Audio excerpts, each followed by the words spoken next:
Hey guys, so as always, I am doing my monthly Vanguard portfolio update. So I will start with my ISA first, and then I will go through my SIPP. And I'm not going to waste much time, so I guess we should just get right into it. Right, so you should be able to see my screen. And so I am doing the month of June to July. So basically what has happened in my portfolio for the past month in June. And as always, I have my 6 funds, and this month we invested in the FTSE All World. So we were able to get that current weight up a bit. I think it was around 45% last month, so happy that that's gone up a bit. And we also invested a little bit into the FTSE All World High Dividend. But apart from that, we didn't invest into any of the other funds. For next month, again, I guess we have to keep pouring into the VWRL for now until we can get that closer to our goal weight of 50%. And the reason why I emphasized our is because I'll talk about it later on at the end of the video, but I will need to touch on that. So yeah, that's where our current weights are at. As you can see, this is the return rate for the month of May. So this is what the return was since inception. So around 7.64% for the VWRL, 14% for Pacific, 11.14% for S&P, FTSE 250 was 12%, emerging markets was the worst performing at 0.86%, and the VHYL All World High Dividend was 16.7%. So I guess now we can look to see what's happened this month. So for the VWRL, I am pleased to say that it has gone up. So it was 7.64% and now it's 11.09%. So that is fantastic. I'm happy to see that because again, that makes up the bulk of our investments. So we do like to see when that is high. So that's good. For Pacific, we are at 14.37%. So it's not much of a difference from last month, but I'm happy. I'm happy with that. It's still high, and as long as it doesn't drop, this is a pretty good fund for us, the index fund. And so again, very happy with that. For the S&P 500 this month, 17.07%. So that's a huge difference from last month. So the S&P 500 had a really good June, and our portfolio has seen that result. And so yeah, 17% is a big difference. Whether it's going to be sustained or not is another question, but for now that is looking good. So for the FTSE 250, this one actually went in the opposite direction and went down by quite a lot. Again, still 7% is still good. And a lot of times I look at this in comparison to what this money would be doing if it was in a savings account. It's still acceptable, it's still a good return. And then for the emerging markets, it has improved this month for 3.05%. So it's not a crazy big amount, but you've probably seen for the last couple of months, this has been doing really poorly. So I'm so glad that this has picked up. And then for the FTSE All World High Dividend, it was crazy high last month, and it's still pretty high this month. So 14%, it was a decrease, but it's not bad. It's still up a total of 14% since we started investing in this fund or this ETF. And so for the total return last month, it was 10.45%, around that. And this month we are at 11.17%. So it's actually gone up, which I like to see. And yeah, even though I like to look at the individual funds and share that, of course, it's about the total return of all the investments. So 11.17% is fantastic. I'm happy about that. And of course, no complaints. Let me know how your funds have been performing in the past month. Is it similar to mine, in the similar directions, or is it something completely different? I'd be curious to know how things are going for you. Now, to have a look at my pension.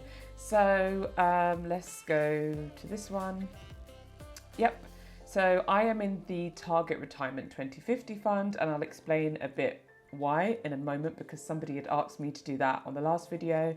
And so I am currently up by £924.73, which is not bad at all. So I think this is equivalent to a return rate of 9%.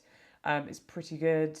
And yeah, there's not really much to say other than I'm glad to see it go over that £16,000 mark, which is fantastic. So as you can see here, for the total cost, what I deposited was £15,082, and now it's over 16,000. So that is really good. So the reason why I have invested in the Target Retirement Fund is because I want a more hands-off approach with this investing for my pension. So a Target Retirement Fund essentially handles the rebalancing for you. So as you get closer to the year that you would start withdrawing money from your pension, they will rebalance it according to the amount of money that's invested in stocks and shares versus how much is invested in bonds. And so, being invested in stocks and shares is considered to be a lot more risky, and to be invested in bonds is considered to be a lot less risky, although some people will beg to differ. But generally speaking, that is how it goes. So what these Target Retirement Funds do is they do it all for you. You don't have to worry about de-risking your portfolio as you get closer. It just automatically does it. The thing about Target Retirement Funds is that they are slightly more expensive. So the ongoing charge is slightly more expensive than if you were to invest in an ETF like VWRL, for instance, on your own, but you're paying for them to do it for you. And I'm happy to pay for it when it comes to my pension. I definitely want a lot less control in this, and I'll leave it to the experts. So that is why I've gone for the Target Retirement Fund. But another thing that I want to point out, because I did speak about this in my last video, I was expecting another pension transfer to happen, and I hadn't heard anything back from Vanguard, so I followed up with them, and they said they have no idea why the transfer hasn't gone through, so I need to contact my employer pension. And so I did, and they just let me know that it's actually only one transfer per year.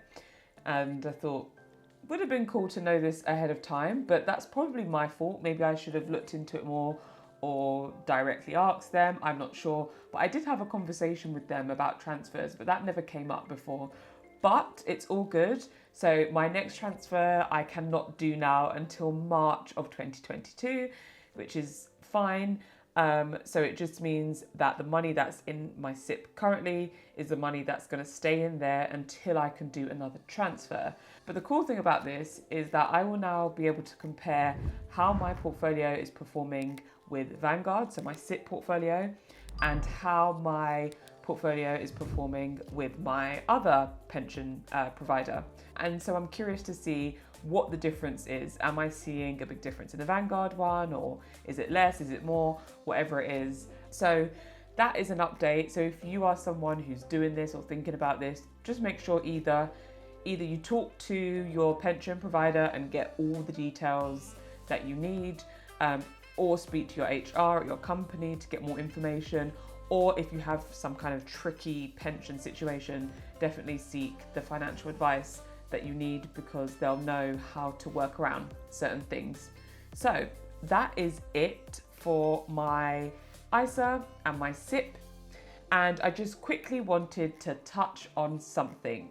And I don't want to spend too much time on this because I don't want to glorify or focus on a negative comment that I have received. And I think it's actually the first negative comment I've received on my channel.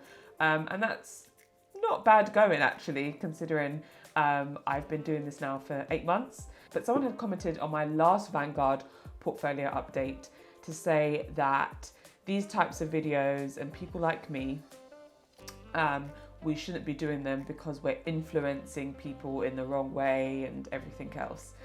And I was quite taken aback because, I'm sharing this to encourage people to invest. Investing is a good thing to do, especially when you're investing money that you are investing for your future. It should be something that we're all doing, essentially. But of course, it comes with risk. So as I've said 5 million times before on my channel, you should never invest more than you are able to lose. So investing your mortgage payments is stupid, or investing your emergency fund is also silly. So obviously things like that shouldn't be done. But investing is a good thing. He was of the opinion that only financial professionals, people who are qualified, should be talking about investments. And I think he's missed the whole point of my channel. The whole point of my channel is that I want people to feel as though an everyday person can take control of their finances and learn what they need to learn and make their own decisions. The truth is about financial advisors, I have nothing against them, but the truth is they are so expensive and out of reach for the vast majority of people. So a lot of people cannot afford to have a financial advisor. And so I'm hoping that my channel really does encourage people to see that, okay, I may not have money for a financial advisor, and you know, I may not know an awful lot, but I can do my own research online and I can start to learn little ways that I can invest into my future. And that's what this channel is about. So if there's any confusion around that, if anyone is taking any of these videos that I do as financial advice, it is not financial advice. I'm literally sharing my journey, my opinion, my thoughts, and you know, I just needed to clear that up. I was going to keep the comment on there because I don't have a problem with feedback, and I think you should keep both good and bad. But I ended up deleting it because he said he couldn't be shooed away, and I told him, you don't have to watch my videos if you don't like it, but it is helping other people. And he said, don't think you can shoo me away, I'll be here, I'll be back. And then it got a bit creepy, so I just blocked him.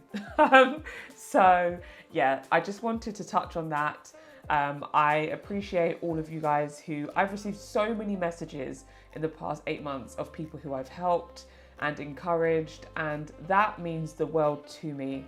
And I hope that you understand what all these videos are about, and that you will continue to be encouraged, continue to do your own research, seek financial advice when you feel you need it, and you know, just do your own thing. And I hope you continue to enjoy watching me on my journey.